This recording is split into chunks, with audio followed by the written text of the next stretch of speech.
नमस्कार. Jnanpith coaching classes या चॅनलमध्ये आपणा सर्वांचे मनापासून स्वागत. तर आपण आज बोलणार आहोत मुलांच्या अभ्यासाबद्दल. म्हणजे मुलांची अभ्यासात रुची कशी वाढवावी? पालकांचे नेहमी प्रश्न असतात आणि त्यासाठीच हा व्हिडिओ बनवलेला आहे. खास करून अशा मुलांसाठी, अशा पालकांसाठी जे आपल्या मुलांच्या भविष्यासाठी किंवा ते अभ्यास करत नाही म्हणून चिंतित आहे. तर अतिशय थोडक्यामध्ये मी सांगणार आहे आणि काही ठराविक गोष्टींचे पालन जर आपण केले, तर निश्चितच मुलांना फायदा होणार आहे. तर तुमचा जास्त वेळ न घेता नमस्कार, मी सुनंदा गारवंटे, संचालिका ज्ञानपीठ क्लासेस. तर पहिली गोष्ट आपल्याला अशी करायची आहे, जी काही मुलं अभ्यास करत नाही, तर आपल्यावरून सांगते मी तुम्हाला. मला सांगा, जेव्हा आपल्याला एखादा इंटरव्ह्यू असतो, एखाद्या जॉबला जायचं असतं किंवा व्हॉटएव्हर जे काही असेल, तर जेव्हा आपल्याला त्याची तयारी करायची असते किंवा आपली एखादी एक्झाम असेल, तर आपल्याला ते एक्झाम द्यायची असेल, तर अभ्यास करताना आपल्याला कसं कंटाळवाणं वाटतं आणि त्यातल्या त्यात प्रेशर किती असतं आपल्याला जॉबचं असेल, इंटरव्ह्यूचं असेल आणि ते आपण का करत असतो? फक्त जबाबदारी पार पाडण्यासाठी ते करायचं आहे म्हणून. खरं आतून आपल्याला वाटत असतं का, की खूप इंटरेस्ट येतो, खूप आनंद वाटतो असं होतं का? नाही. मुलांच्या बाबतीतही तसंच आहे. म्हणून आपण काही ठराविक गोष्टी करायच्या आहेत, ज्यामुळे आपल्या मुलांची अभ्यासात रुची वाढेल. नंबर 1 आपल्याला करायचं आहे त्यांच्या वेळेचं नियोजन. वेळेचं नियोजन कसं? म्हणजे त्यांच्यासाठी टाईम टेबल सेट करायचं आहे.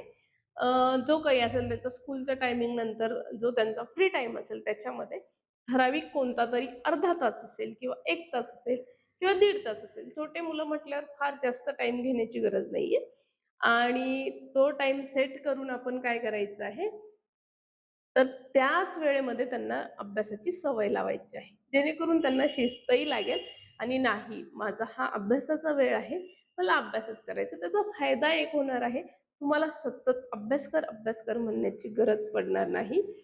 तोही प्रेशरमध्ये नाही, तुम्हालाही टेन्शन येणार नाही.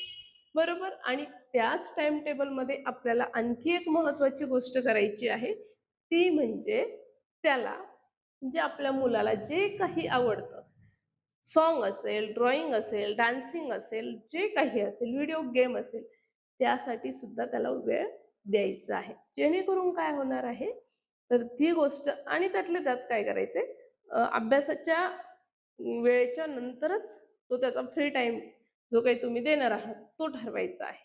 म्हणजे त्याला सेट होऊन जाणार आहे, माझ्या अभ्यासानंतर मला हे करायचंय. हे ठरलेलं असेल त्या बाबतीत तुम्ही कडक राहायचं आहे.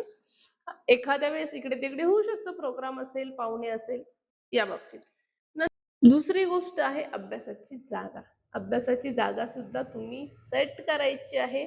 त्यासाठी भव्य-दिव्य टेबल वगैरे, खुर्ची असं काही मी सांगत नाहीये. परंतु एक ठराविक जागा त्याची फिक्स करून द्यायची आहे. बेडवर वगैरे बिलकुल नाही. तिथे झोपण्याच्या जागेवर मुलांनी अभ्यास करायचा नसतो. म्हणजे तो आळसवाणी मग ते झोपेनं, झोपून करणार या गोष्टी नाही. त्याला बसून अभ्यास करण्याची सवय लावायची आहे. जो की कम्फर्टेबल असेल मस्तपैकी बॅक पेन त्याला होणार नाही. म्हणजे त्यामुळे काय होतं, एकतर हँडरायटिंग पण व्यवस्थित येते. व्यवस्थित ताठ बसलेला असल्यामुळे हँडरायटिंगही व्यवस्थित येते. रीडिंगवरही तो फोकस करू शकतो चांगल्या प्रकारे.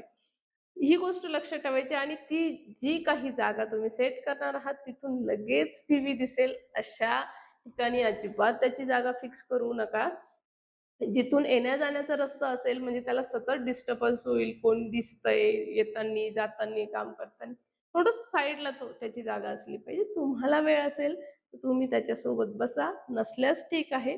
त्याला ते टार्गेट त्याचा जो टाईम आहे तो तुम्ही ठरवून दिलेला आहे. त्या बाबतीत फक्त तुम्ही कटाक्ष राहा. तिसरी गोष्ट म्हणजे आपल्या मुलांची तुलना कुणासोबतच अजिबात करू नका. 2 मिनिटासाठी डोळे बंद करून स्वतःला त्यांच्या जागेवर उभं करून बघा. म्हणजे आपण आपल्या बालपणात जा किंवा आपल्याला त्यांच्या जागेवर उभं करून बघा. आपल्याला जर कोणी त्यांच्यासारखं ट्रीट केलं, म्हणजे ओरडणं, सतत चिडणं असेल, तर आपल्याला कसं फील होणार आहे? मग विचार करा, त्या छोट्या मुलांना कसं फील होत असणार? तर जास्तीत जास्त तुम्हाला प्रेमाने त्यांच्याशी कसं बोलता येईल, याचा प्रयत्न करा. म्हणजे कुठेतरी तेही स्टेबल राहतील आणि मानसिकरित्या त्यांची चिड-चिड होणार नाही. जेवढं आपण चिडचिड करू त्याचे रिएक्शन उलट आपल्यावरच येणार आहेत. मुलंही आपली तसेच बनणार आहेत. त्यामुळे चिडचिड करू नका. सगळ्यात महत्त्वाचं जेवढी आपण तुलना करतो, तेवढं ते मूल आपण ज्याच्यासोबत तुलना करतोय, त्याच्यासोबतही ईर्ष्या ठेवतं आणि कुठेतरी आपल्याबद्दल सुद्धा.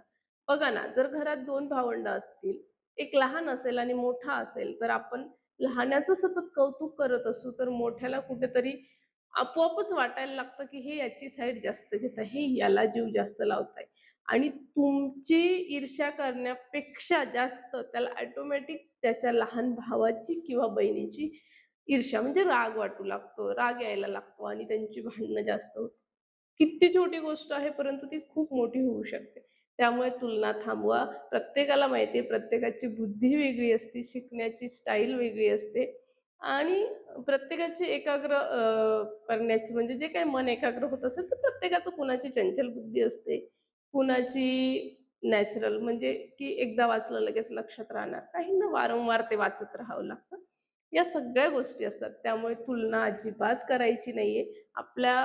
आपण जर आत्ताच्या स्थितीत आपला विचार केला, आपली जरी तुलना कोणाशी झाली, आपल्याला आवडतं? बिलकुल नाही. मग त्यांना कसं आवडेल?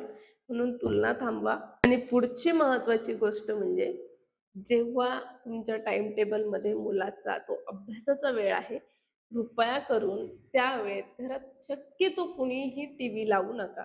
जेणेकरून साहजिक आहे ना, तुम्ही टीव्ही बघताय, जो कोणी व्यक्ती असेल घरातला आपला मेंबर असेल, तो टीव्ही बघतोय आणि ते लेकरू काय करतंय? अभ्यास करतंय. त्याचं मन लागणार आहे? बिलकुल नाही. किंवा तो अभ्यास करतोय आणि तुम्ही त्याच्याजवळ मोबाईल घेऊन बसले आणि रील्स बघताय आणि "कर ना, कर ना तुझा." चालणार आहे का? बिलकुल नाही. त्याचं कितीही म्हटलं तरी मोबाईलमध्ये माहिती आहे सर्वांना अट्रॅक्शन असतंच. टीव्ही असेल, मोबाईल असेल. तर या गोष्टी आपण पाळायच्या आहेत.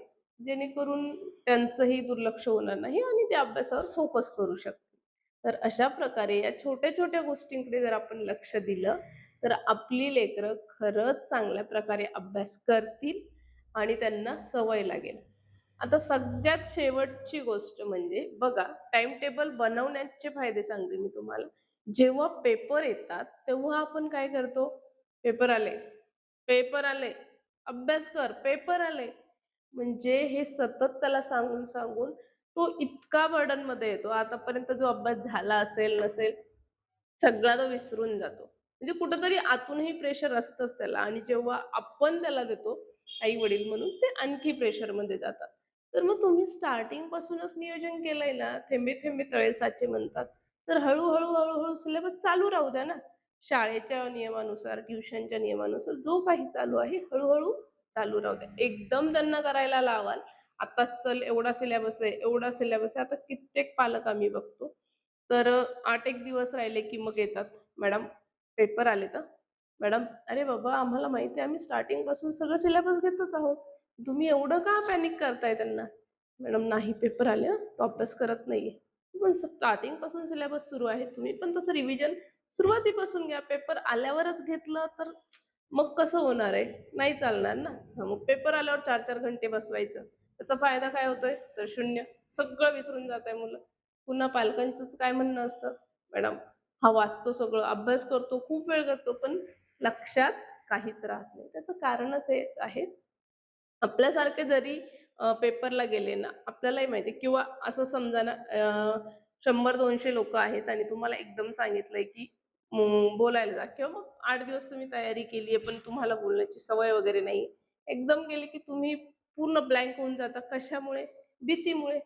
मुलांचंही तसंच असतं. ते तर फार लहान आहेत. त्यांनी आणखी जगही बघितलेलं नाही. पण एक्झाम म्हणजे खूप काहीतरी हे आपल्याकडून ते सतत शिकत चालतंय ना.